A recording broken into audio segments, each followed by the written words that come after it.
une défense de la liberté d'expression à géométrie variable.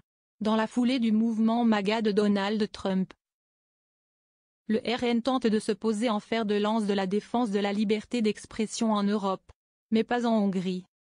Le gouvernement de Viktor Orban, le principal allié de Marine Le Pen au niveau européen au sein du groupe des Patriotes, a interdit cette semaine la tenue de marches des fiertés LGBT+ dans le pays.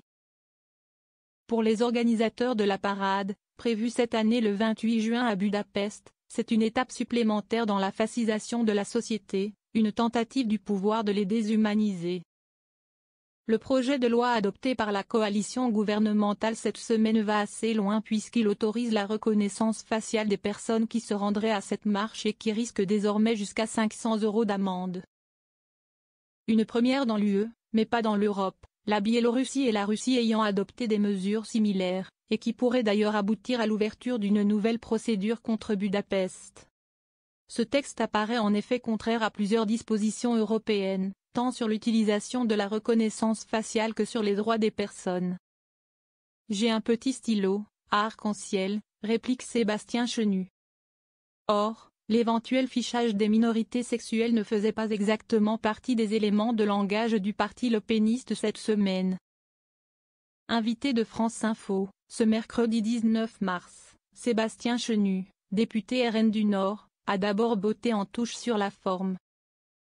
Non mais regardez, j'ai un petit stylo, aux couleurs de l'arc-en-ciel, précise Agathe Lambray, et je trouve ça très sympa la Gay Pride en France. A-t-il lancé avant de défendre qu'en matière de politique intérieure, Viktor Orban fait ce qu'il veut, mais qu'il reste un allié car il conteste la suprématie de l'Union européenne. Une esquive qui masque mal l'embarras. Il faut dire l'allié hongrois accompagne avec zèle cette internationale réactionnaire qui reprend vigueur depuis l'élection de Donald Trump. Et tant pis si cela prive d'oxygène la stratégie de dédiabolisation de ses amis français. Car au-delà de peiner à se débarrasser du soupçon en matière de droits des personnes LGBT, le parti de Marine Le Pen souffre aussi de la russophilie de son allié sur la question ukrainienne. Quand il ne soutient pas ouvertement l'Avdalis Vedel, un parti d'extrême droite allemand aux accointances néo-nazis et avec lequel le parti lepéniste avait justement pris ses distances lors des élections européennes. Le club des 26. Alors que les pays européens sont réunis à Bruxelles ce jeudi et ce vendredi pour évoquer la stratégie de réarmement du vieux continent de l'aide à Kiev, la Hongrie demeure l'élément le plus isolé du club des 27. À tel point, rapporte Politico, que des diplomates n'hésitent plus à évoquer le groupe UE 26.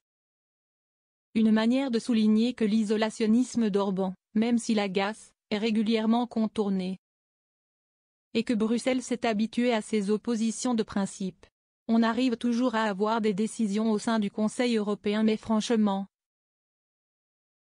quand il y a une position hongroise face à la position de 26, je ne crois pas qu'on puisse décrire ça comme une division.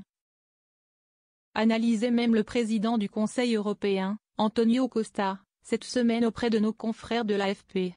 Alors que le 6 mars dernier, déjà, Budapest a refusé de signer la déclaration de soutien à l'Ukraine, il est attendu qu'il en fasse de même à l'issue de ce nouveau rendez-vous européen. Le groupe des Patriotes s'est d'ailleurs rassemblé à la veille de ce nouveau sommet. Marine Le Pen était présente, avec à la clé un communiqué s'opposant au plan RIRM d'Ursula von der Leyen. Sans surprise, le groupe d'extrême droite s'alarme d'une possible intégration de l'Ukraine à l'UE et insiste sur la souveraineté nationale en matière de défense. Pas de quoi faciliter, en France, la lisibilité de la position du Rassemblement national alors que Marine Le Pen a régulièrement et ardemment relativisé ces dernières semaines la menace russe. Surtout, gare à ne pas se laisser prendre au tempo hongrois qui, à un an des législatives, risque d'accélérer sur la radicalité. Fragilisé dans les sondages, il a d'ores et déjà promis d'éliminer rivaux politiques, juges, médias et ONG en cas de victoire. Le boulet risque de s'alourdir.